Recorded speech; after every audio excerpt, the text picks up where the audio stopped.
Hello, everyone, and thanks for listening to Master English with Tim, the podcast that helps you to master English, to learn it in depth and detail. I'm Tim, a native speaker English teacher from the United States.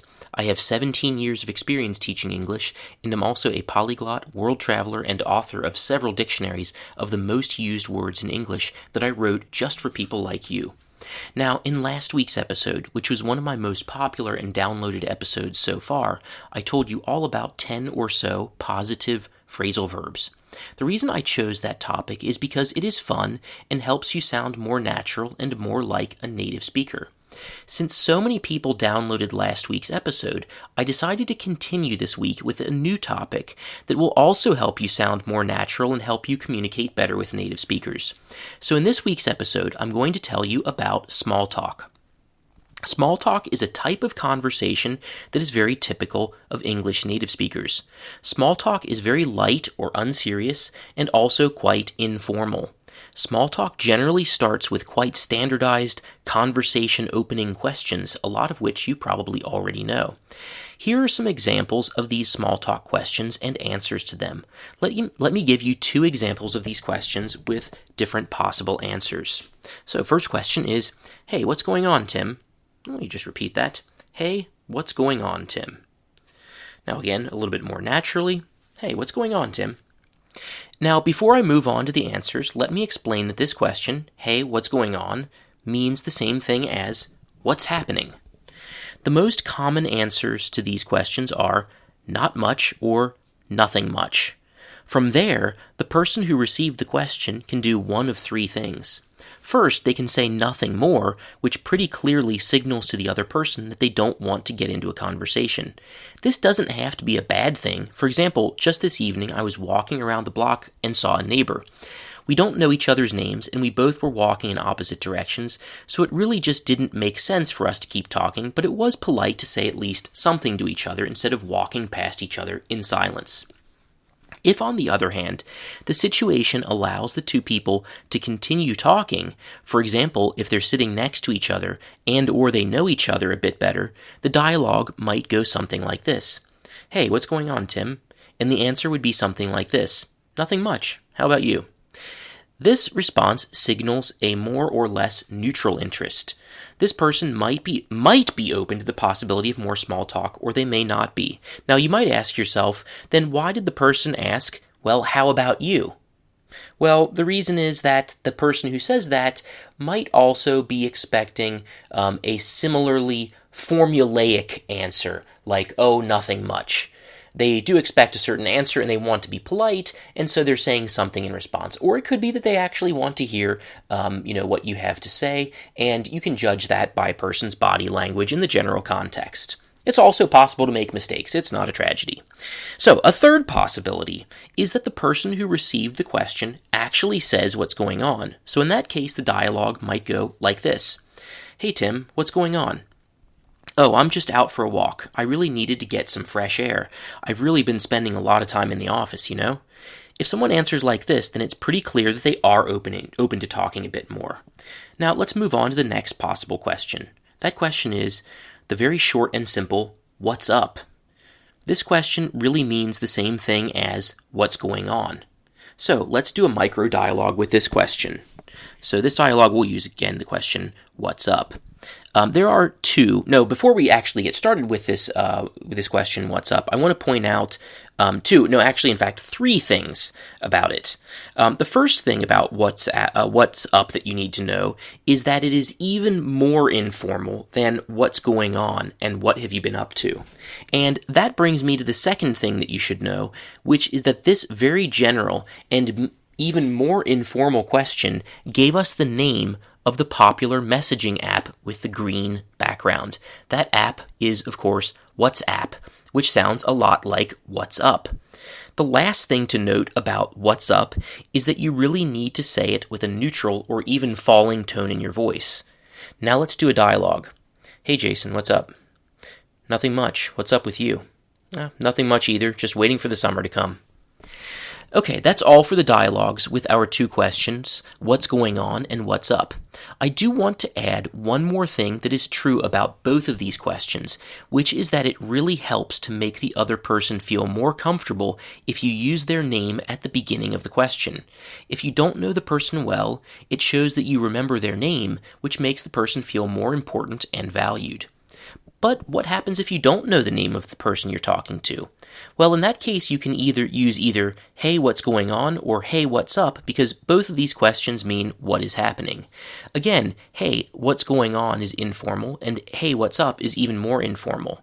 Now, you might ask about the word hey, which I used in both questions.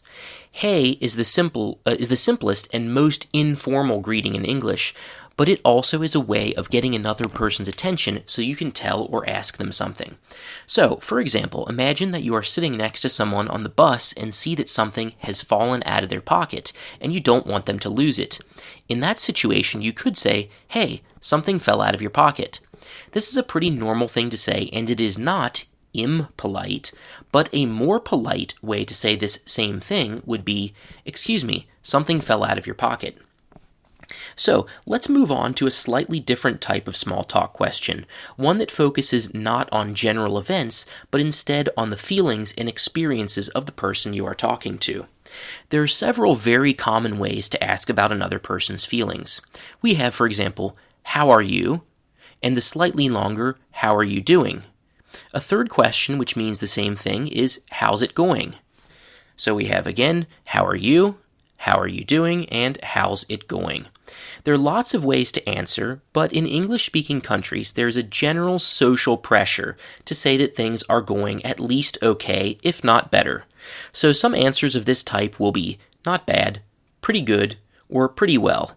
Answers like I'm fine and I'm okay sound on the surface like they are at least not negative, but like I said, in the English-speaking world, there's a certain amount of pressure to say things are going at least pretty well, and so when you say I'm fine or I'm okay, you're really talking about the absence of problems, which is not exactly the same as things going well.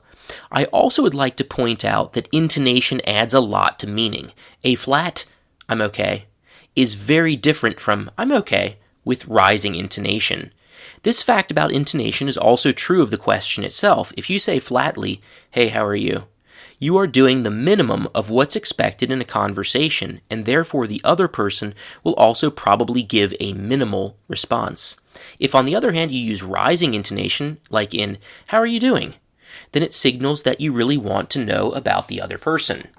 You might also be wondering what happens if you answer with something that is properly negative. For example, honestly, I'm doing pretty awful. My cat just died and I'm really depressed.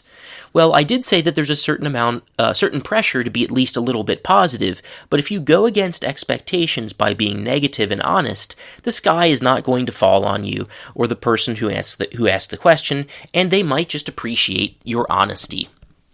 Another question that you can ask that focuses not on a person's emotions, but on their actions and experiences is, what are you up to? Which asks about what a person is doing right now or planning to do in the very near future. You can also ask, what have you been up to in the present perfect, which includes probably all of the time that has passed since the last time you saw the person you're talking to, up until the moment when you ask this question.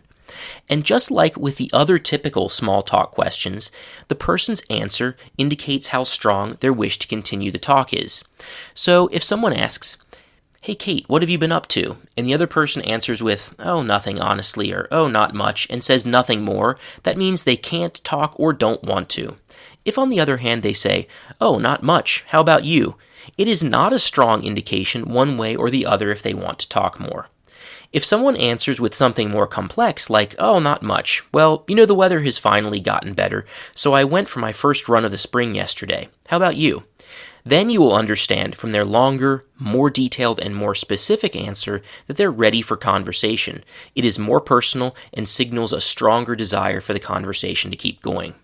Now, by this point, you have seen quite a few small talk type questions and answers, and learned that there is some social pressure to be positive and therefore to give answers that might not be completely honest. Some people don't understand why people have small talk at all, and some of these people also really dislike small talk because they think it's shallow and dishonest.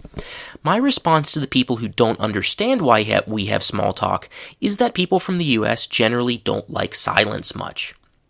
They generally find it uncomfortable to spend time near someone, even a stranger, without saying anything to them.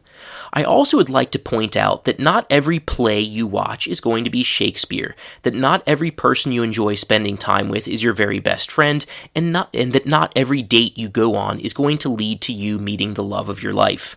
Another more positive way to put this is that people from the US like interacting with each other. They're reasonably sociable. My response to the people who really dislike small talk is that, at its best, small talk can be a way to explore and feel out whether another person wants to talk more, if you're interesting to each other and want to talk about deeper topics, or even just continue to have playful, not very deep talks and enjoy the lightness and lack of obligation that comes with small talk. So who knows, small talk could help you find the man or woman of your dreams after all.